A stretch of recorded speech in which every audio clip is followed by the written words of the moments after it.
Where the White House focus turns into international affairs. So today, President Donald Trump is expected to speak with Russian President Vladimir Putin. NBC's Alice Barr shares the details.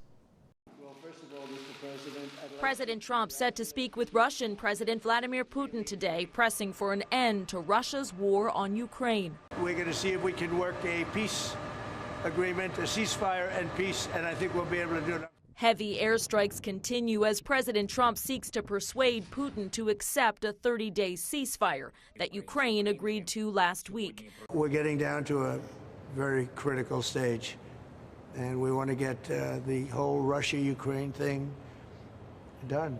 It comes as Israel began launching extensive airstrikes against Hamas targets in Gaza overnight, killing more than 250, according to health officials in the Hamas-run territory.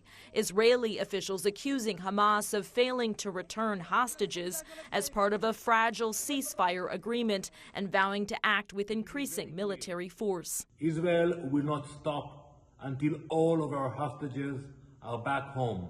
The White House says the Israelis consulted Trump officials about the attacks, that as the Trump administration is defending against new criticism of its deportations of more than 130 alleged Venezuelan gang members to a prison in El Salvador under a rarely used 1798 statute that does not require due process during wartime. And despite a federal judge's order to halt the flights that the White House claims came after the planes had left U.S. airspace.